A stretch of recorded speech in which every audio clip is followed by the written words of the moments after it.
What's happening, tribe? Well, if you're like me, of maybe a certain age and a specific background when it comes to motorcycling, and you just started getting back into bikes in general, you may have found yourself a little bit astonished if you're looking at a certain segment of motorcycles and you're finding out that their performance envelope far and away exceeds expectations.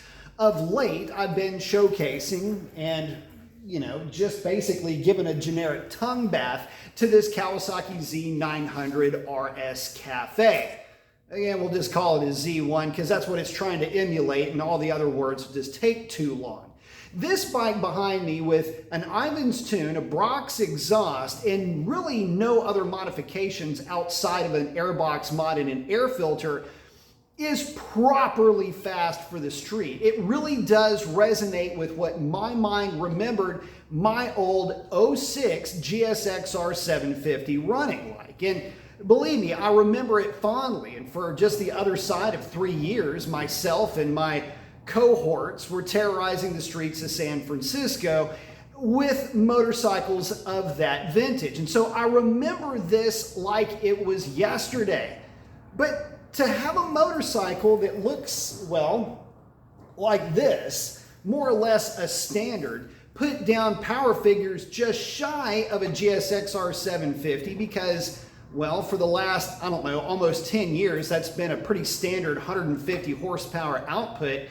But this one puts out just shy of 120 to the rear wheel, but about 10 more, maybe 12 more actually, foot-pound of torque than that GSXR 750, all at a much lower RPM, making this a much richer riding experience. And dare I say, I could probably go equally as quickly with this motorcycle as I did with my Gixxer 750 around Thunder Hill, which was my home track. And if not as fast, I would certainly be a lot more entertained with this one because it wouldn't be that far off and it would look like that in the process of getting the work done. But it's not just the bike that's sitting behind me. It's several others that are out there that will offer up this extremely high level of performance that you may not have ever looked to, especially if you're from a background like mine. Highway pulls, power wheelies on the freeway, running point for roll racing. You get the idea. Generically squidly activity, if you will. But there's another bike that I want to show you guys that will also kind of bend your mind as far as what you're, well, it really did make me rethink and suspend my disbelief in this. Hold on just a second. I'm talking about bikes like this. This is a Triumph T120 Bonneville. Back in the day, you would see a bike that looked like this, and you'd be shocked if it had more than 55, 65 horsepower. Guys, modern motorcycles are simply fast, regardless of what they seem to look like. I mean, again, take a look at this iconic British motorcycle.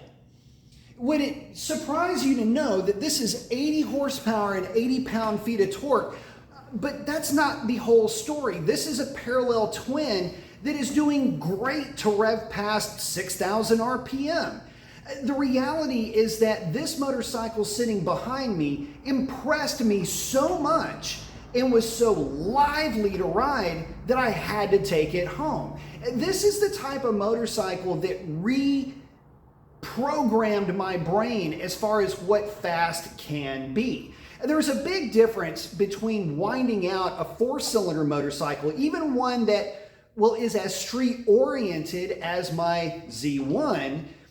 This motorcycle sitting behind me gets all of its work done, more torque, by the way, than the Z1, and, well, 80 horsepower is less than, but it's all available right now.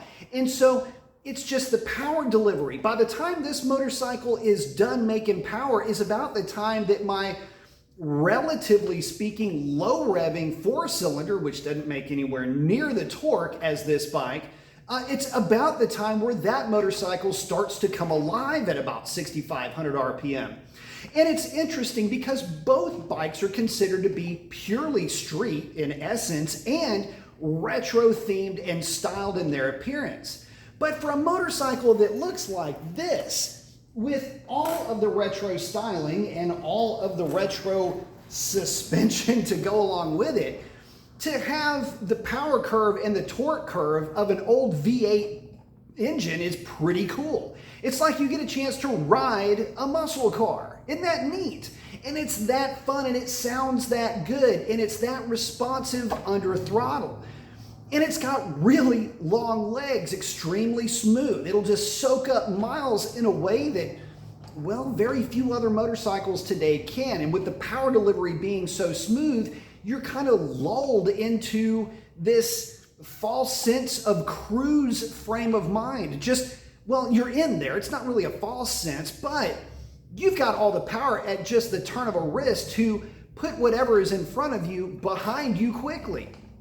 So if you're just getting back into bikes and you never really would have found yourself interested in one of these modern retro style, the modern classics or something like that, I would challenge you to get out there and ride one, and then ride another one that you might not have been into, like one of these sport touring bikes, like that Triumph Tiger 850 that I rode, and really have your mind scattered by the performance that something that looks like a roided up dirt bike can provide for you on the street, smoothly and effortlessly, and in a way that might make you feel a little bit better about not necessarily wanting that GSXR 1000 or the CBR 1000 or the insert whatever 1000 liter class bike that you may have been used to before, because those bikes today, it's almost like it's too much. I get it that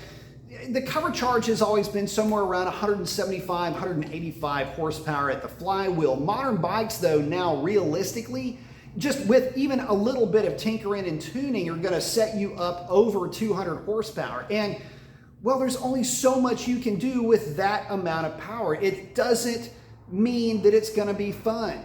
And guys, we all know that riding something slow quickly is a lot more fun than trying to ride something really fast within the confines of the law.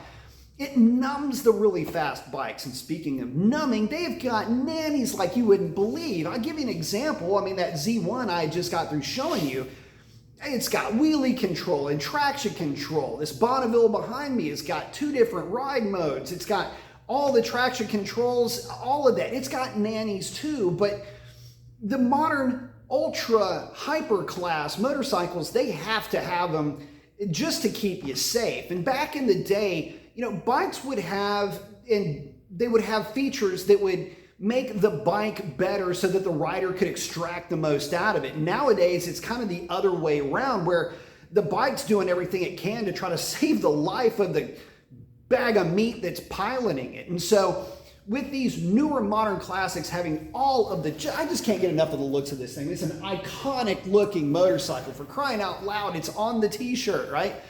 But I can't get enough of the looks, but I can't get enough of the riding experience either. It's something that I'm just absolutely salivating over. You just think of it like just a big juicy steak that you want to, it's that good, you know, and you don't have to wait for the performance to be there. It's always there. These modern classics are so good in that they provide all of the power and all of the throttle response in a usable range. And believe me, they remind you that they are modern classics, because they get a little bit sketchy once you get outside of, well, that double the speed limit kind of speeds that we typically find ourselves inching more and more towards. So, guys, if you are of a certain age, give these bikes a look. I know you're looking at them, and I know you're considering them, especially if you're watching this video, but let me be the first to tell you that these big parallel twins, they're super smooth, they're very fast. Anything coming out of Triumph, there's other bikes like the XSR 900.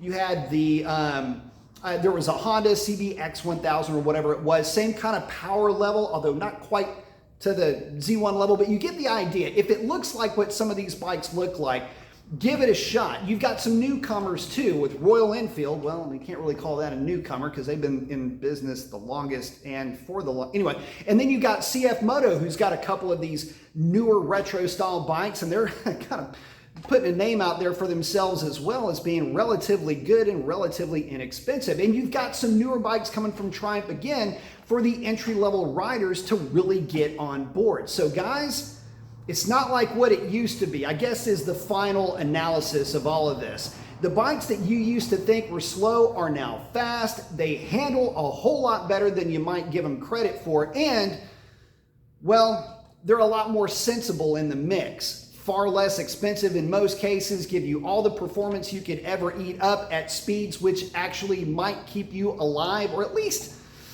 it'll keep you out of a lot of tickets, if nothing else. But at any rate, guys, post up your comments. Let me know what you are kicking it on. And with that, we'll catch you on the next one.